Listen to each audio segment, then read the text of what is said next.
संजय कहते हैं, महाराज, एक और श्वेत वाहन अर्जुन आपकी सेना को उसी प्रकार छिन्न भिन्न कर रहे थे जैसे वायु रुई के ढेर को पाकर उसे सब ओर बिखेर देती है। उस समय उनका सामना करने के लिए त्रिगर्त, शिबि, कौरवों सहित शाल्व, संशप्तक गण तथा नारायणी सेना के सैनिक आगे बढ़े। भरतनंदन, सत्यसेन, चंद्रदेव, मित्रदेव, श्रुतंजय, सौश्रुति, चित्रसेन तथा मित्रवर्मा, इन 7 भाइयों तथा नाना प्रकार के शस्त्रों के प्रहार में कुशल महाधनुर्धर पुत्रों से घिरा हुआ त्रिगर्तराज सुशर्मा सम्रांगण में उपस्थित हुआ। वे सभी वीर युद्धस्थल में अर्जुन पर बाण समूहों की वर्षा करते हुए जैसे जल का प्रवाह समुद्र की ओर जाता है, उसी प्रकार सहसा उनके सामने आ पहुंचे। परंतु जैसे गरुड़ को देखते ही सर्प अपने प्राण खो देते हैं, उसी प्रकार वे सब के सब लाखों योद्धा अर्जुन के पास पहुंचते ही काल के गाल में चले गए। जैसे पतंग जले रहने पर भी आग में टूटे पड़ते हैं, उसी प्रकार रणभूमि में मारे जाने पर भी वे समस्त योद्धा युद्ध में पांडु कुमार अर्जुन को छोड़कर भाग न सके।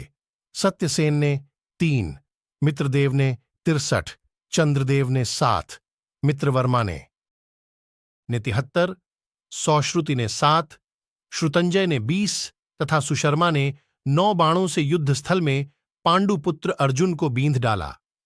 इस प्रकार रणभूमि में बहुसंख्यक योद्धाओं द्वारा घायल किए जाने पर बदले में अर्जुन ने भी उन सभी नरेशों को क्षत विक्षत कर दिया। उन्होंने सौश्रुति को 7 बाणों से घायल करके सत्यसेन को 3 बाण मारे, श्रुतंजय को 20, चंद्रदेव को 8, मित्रदेव को 100, श्रुतसेन, चित्रसेन को 3, मित्रवर्मा को 9 तथा सुशर्मा को 8 बाणों से घायल कर दिया।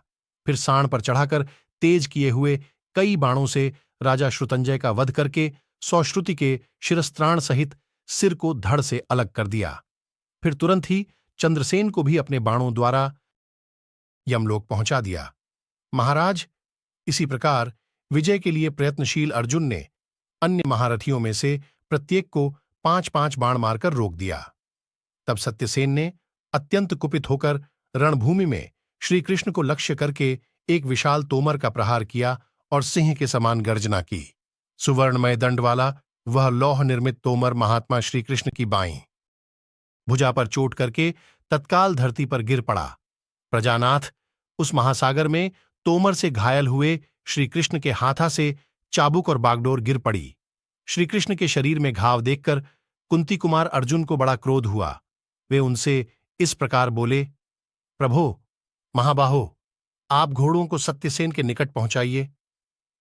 मैं अपने तीखे बाणों से पहले इसी को यमलोक भेज दूंगा। तब भगवान श्रीकृष्ण ने दूसरा चाबुक लेकर पूर्ववत घोड़ों की बागडोर संभाली और उन घोड़ों को सत्यसेन के रथ के समीप पहुंचा दिया।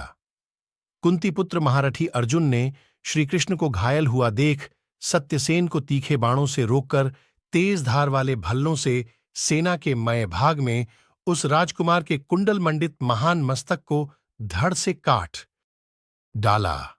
मान्यवर, सत्यसेन को मारकर तीखे बाणों द्वारा मित्रवर्मा को और एक पैने वत्सदंत से उसके सारथी को मार गिराया। तदनंतर अत्यंत क्रोध में भरे हुए बलवान अर्जुन ने पुनः हजारों और सैकड़ों संशप्तक गणों को सैकड़ों बाणों से मारकर धरती पर सुला दिया। राजन, फिर महारथी धनंजय ने रजतमय पंख वाले क्षुर्प्र से महामना मित्रदेव के मस्तक को काट डाला। साथ ही अत्यंत कुपित होकर अर्जुन ने सुशर्मा के गले की हंसली पर भी गहरी चोट पहुंचाई। फिर तो क्रोध में भरे हुए सभी संशप्तक 10 दिशाओं को अपनी गर्जना से प्रतिध्वनि करते हुए अर्जुन को चारों ओर से घेरकर अपने अस्त्र शस्त्रों द्वारा पीड़ा देने लगे। उनसे पीड़ित होकर इंद्र के तुल्य पराक्रमी तथा अमेय आत्मबल से संपन्न महारथी अर्जुन ने ऐन्द्रास्त्र प्रकट किया। प्रजानाथ, फिर तो वहां हजारों बाण प्रकट होने लगे।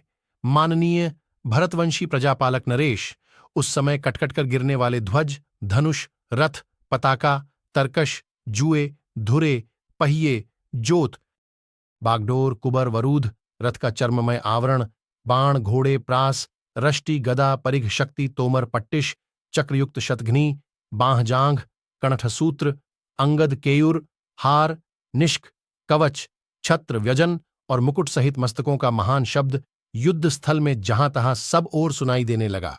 पृथ्वी पर गिरे हुए कुंडल और सुंदर नेत्रों से युक्त पूर्ण चंद्रमा के समान मनोहर मस्तक आकाश में ताराओं के समूह ही भांति दिखाई देते थे। वहां मारे गए राजाओं के सुंदर हारों से सुशोभित उत्तम वस्त्रों से संपन्न तथा चंदन से चर्चित शरीर पृथ्वी पर पड़े देखे जाते थे।